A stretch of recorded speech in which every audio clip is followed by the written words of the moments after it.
good morning from somewhere on Interstate 30 East, heading out of Texas, destination Tennessee. We've been asked how our road trips go. What is it that we do that helps minimize the impact on the body from a long road trip? Today we're going to be doing about 12, 13 hours in the car. I'll run through a couple things that we do, and maybe y'all could have a few takeaways of y'all's own, and if we've missed out on something, drop them in a comment.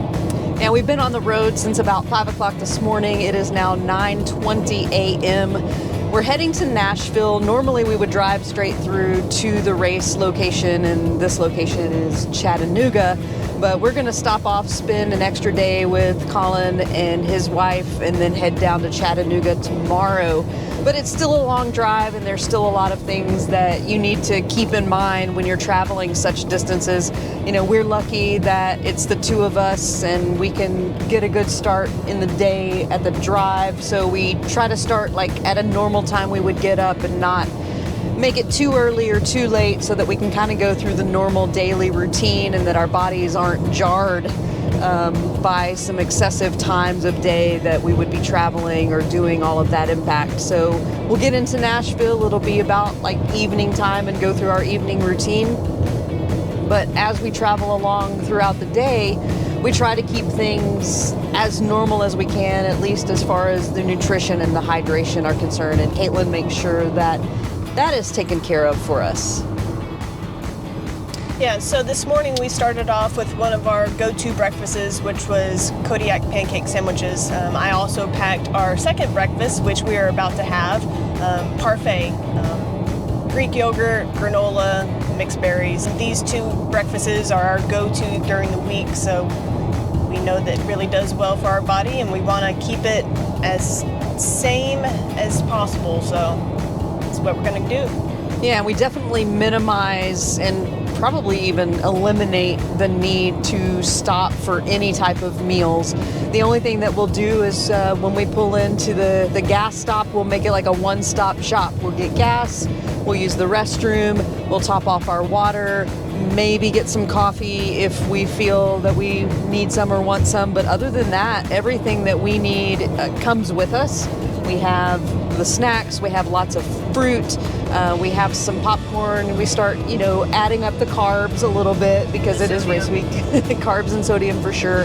But other than that, nothing is drastically different than what we do in a normal day, and our bodies actually appreciate that. So we don't get to a location and we have, a little stomach discomfort or just something doesn't sit right with us. That's one way that we can ensure that we treat our bodies the best we can, even though the travel is hard, and we're definitely going to feel the effects of travel. If you can handle the nutrition and stay on the hydration, that will minimize the impact of what takes on a toll on your body during the travel time. So the long and the short, no fast food. Definitely no fast food, and no, as tempting as it might be, the candy aisle in the convenience store as well. We do skip that. Now, after the race, that might be a different story. We are known to hit up a Dunkin' Donuts from time to time, a celebratory Dunkin' Donuts, but before the race, gotta be good to ourselves. So, as promised, this is the bag of goodies. Caitlin always makes sure we have the nutrition that we need, and that's lunch. Gotta dig down deep. Also, frozen water bottles help keep everything cool. Parfait. Parfait. Cheers. Yeah.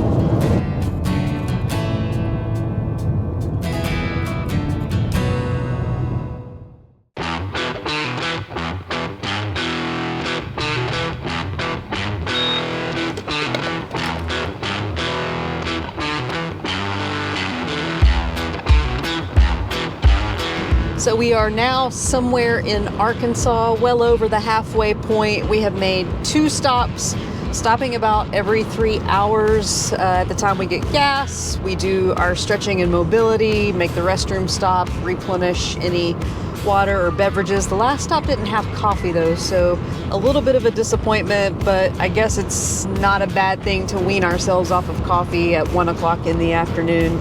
So we have about 5 more hours to go to get to Nashville. We'll probably make 1 or 2 more stops, but everything's trucking along, and I just can't speak to how valuable it is having all the snacks within reach, having to make minimal stops for minimal amount of time. We're averaging about 10 minutes per pit stop, which a little bit slower on the transition times than we're used to. Usually we can probably get in and out in about 7 or 8 minutes, but not too terribly bad, because we do want to make sure that we get that mobility in and have a little bit of time to recover from being on the road for long stretches. But so far so good. Weather's great. We're thankful for that. And yeah, we look forward to getting to Nashville and hopefully being in as fresh a state as we can. We'll kind of check in with our bodies when we get to the destination and see if we want to do a 20-minute shakeout run, or if the stress from the drive and the long day is too much, we'll just let it be. We're not going to worry about it. So if we don't run, it's not a big deal. We have a swim and an easy jog on the schedule for tomorrow, which we will definitely do, just to kind of get the body moving and feeling better and starting to focus on race day, which is coming very soon.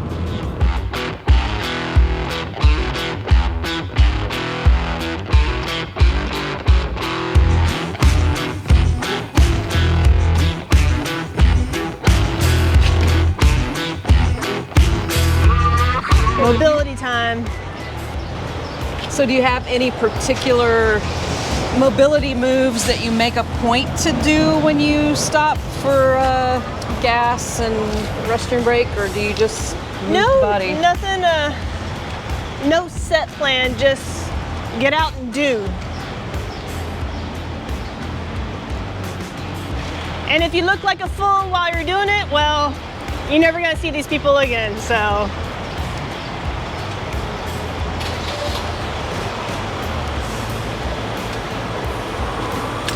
So you've been on the road for about 10 hours.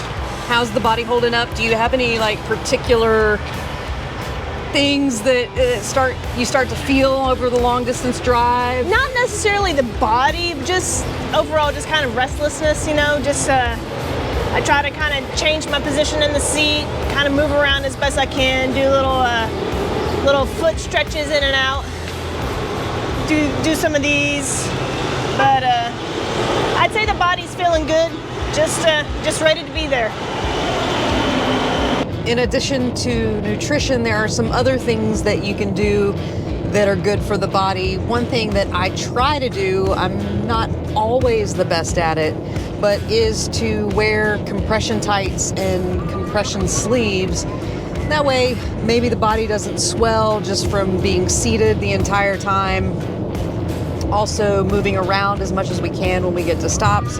But one thing I really enjoy is the massage gun. And so if we're just driving down the road and I just want to get some blood flowing in the muscles and just kind of give them a little bit of a massage, just do this as we go down the road, hit the quads, the calves, just a little something so that the body's not fully stagnant the entire way. So, and it feels nice.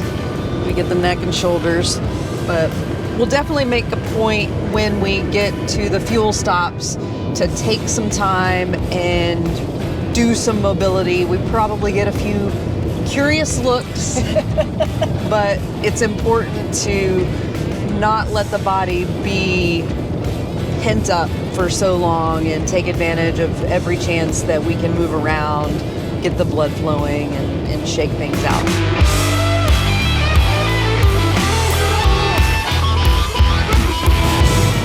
Hours into our drive, just about 1 hour to go. We will be rolling into Nashville.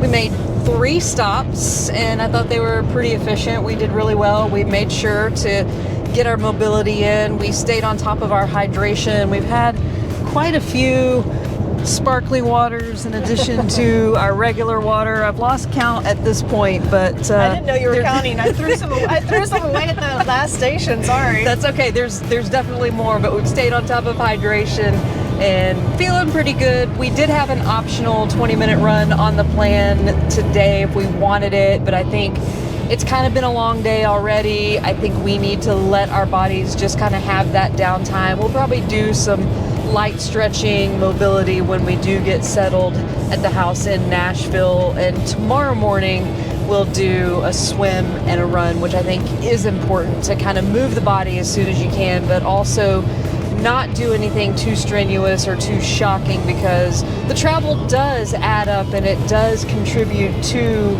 the strain and the stress on your body, and it's race week. We want to be sharp on race day, and that's when it matters. So just trying to listen to our bodies and be kind and get ourselves from point A to point B feeling fresh, sharp, and ready to go. We hope that the tips we gave are helpful for you, and you can put those to use on your next triathlon journey, wherever that might be. If you've got tips that you want to share, let us know. If you have any more questions, drop them in the comments, and we'll be more than happy to get back to you with what our thoughts are. More to come from our journey to Ironman 70.3 Chattanooga. As always, we appreciate you watching. Give us a like, subscribe, share it out, and if you're in Chattanooga this week, as you're watching on race week, come up and say hi, and we look forward to chatting with you and look forward to racing with you all on Sunday.